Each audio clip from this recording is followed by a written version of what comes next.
আমাদের মাননীয় প্রধানমন্ত্রী জনাব তারেক রহমান যে বাংলাদেশ গড়তে চাচ্ছেন, তারই লক্ষ্য হিসেবে আমাদের এই প্রতি সপ্তাহে একদিন আমাদের পরিষ্কার পরিচ্ছন্নতার জন্য উনি বলেছেন।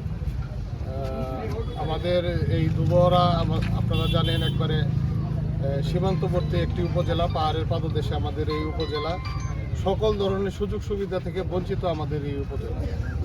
আমরা এই বিগত 12 ফেব্রুয়ারি আপনাদের ভোটে নির্বাচিত হওয়ার পরে আমরা চেষ্টা করছি আমাদের স্ব উপজেলাগুলোকে কীভাবে আরও ভালো নাগরিক সুযোগ সুবিধার ব্যবস্থা করা যায়, তারই অংশ হিসেবে আমাদের এই পরিষ্কার পরিচ্ছন্নতা। আজকে আমাদের দুবহরা বাজার সমিতির সভাপতি জনাব আমাদের দুলাল ভাই এবং আমাদের ইউনো সাহেবের উদ্যোগে আমরা এই পরিষ্কার পরিচ্ছন্নতার আজকের এই আয়োজন করেছি এবং চেষ্টা করব আমরা আমাদের এই দুবহরাকে পরিষ্কার পরিচ্ছন্ন রাখার, ক্লিন আমরা দুবহরা করার। আমি সেই ক্ষেত্রে আমরা যারা নেতৃত্বে আছি শুধু তারা না, আমাদের সকলের যারা নাগরিকগণ আছেন তাদের সকলেরই সতর্ক হতে হবে। আসলে সকলে মিলে যদি আমরা একটা ভালো জিনিস তৈরি করতে পারি, সেটা সুযোগ সুবিধা কিন্তু আমরা সকলেই পাবো। আপনারা দেখছেন আমাদের এই দুবহরা রাস্তাঘাটের কি অবস্থা। আমরা একদিক দিয়ে রাস্তা ঠিক করি, আরেক দিক দিয়ে রাস্তা ভেঙে যাচ্ছে। এই যে মনে করেন যে নেতাই নদীর বালু বন্ধ করার জন্য আমি কত চেষ্টা করতেছি, আবার কোর্টের থেকে অর্ডার এনে বালু চালু করছে। আমাদের এই যে আমাদের সীমান্তবর্তী রাস্তা, প্রায় 1200 কোটি টাকার রাস্তা আমাদের ধ্বংসের দ্বার প্রান্তে।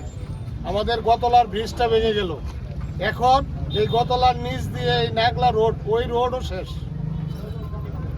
আমাদের এই কয়েকজন মানুষের সুযোগ সুবিধার জন্য আপনারাই বুঝবেন একদিন, যে সময় আপনার রুগী নিয়ে যাবেন, আপনি এই রাস্তার মধ্যে নিজেই যাইতে পারবেন না, তখন বুঝবেন যে আপনারা কি ক্ষতিটা আনলেন আপনাদের নিজেদের।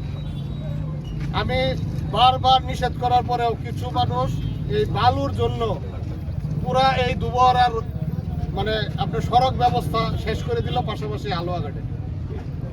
তা আমরা যদি সচেতন না হই, আমরা যদি আগায় না আসি, এগুলোর প্রতিবাদ না করি, এই ধরনের কর্মকাণ্ড এই দুবহরা হালুয়াঘাট হতেই থাকে।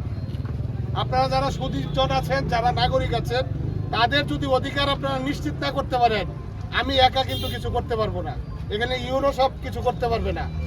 এই এলাকা আমাদের, এই এলাকা পরিষ্কার পরিচ্ছন্ন রাখার দায়িত্ব আমাদের।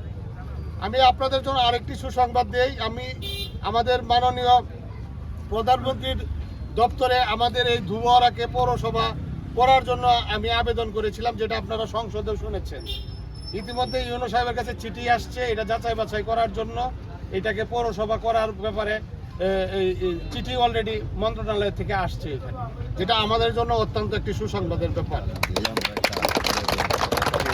আমি চেষ্টা করছি আমাদের এই দুবহরাকে যতভাবে এই এলাকার উন্নয়ন করার জন্য, এই এলাকার কাজ করার জন্য আমি আপনাদের সকলের সহযোগিতা চাই। আপনারা সাধারণ জনগণ যারা আছেন, আপনারা শুধু এইটা বলে ক্লান্ত থাকেন না যে আমি ভোট দিয়েছি, আমাদের আর কোনো কাজ নাই, এটা বললে কিন্তু হবে না। আমরা যদি এই এলাকার উন্নয়ন করতে চাই, আমাদের সকলের মিলেমিশে কাজ করতে হবে।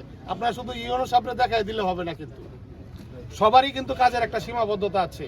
আমাদের বিভিন্ন ইউনিয়ন পরিষদের চেয়ারম্যানরা আছেন, তার স্ব ইউনিয়ন, মনে করেন আমাদের এই যে মঞ্জু ভাই যে একটি কাজ করেছে তার ইউনিয়নে মাদকের বিরুদ্ধে, সে ব্যাপক একটি সংগ্রাম করেছে, যেটা সর্বমহলে সাড়া ফেলেছে। এই আমরা মাদক মুক্ত দুবহরা দেখতে চাই, আমরা দুর্নীতি মুক্ত দুবহরা দেখতে চাই, আমরা একটা সুন্দর দুবহরা দেখতে চাই, যেখানে আমরা সকল ধর্ম বর্ণের মানুষ আমরা মিলেমিশে বসবাস করতে চাই, আমরা ক্লিন দুবহরা দেখতে চাই, সেখানে আপনাদের সহযোগিতা চাই। এই বলেই আমি আমাদের যে প্রধানমন্ত্রী জনাব তারেক রহমানের প্রত্যেকটি দিক নির্দেশনা আমরা বাস্তবায়ন করতে চাই, সেই আশা এবং প্রত্যাশা রেখে উপস্থিত সকলকেই আবারও ধন্যবাদ জানিয়ে আমি আমার বক্তব্য এখানে শেষ করছি। ধন্যবাদ সকলকে।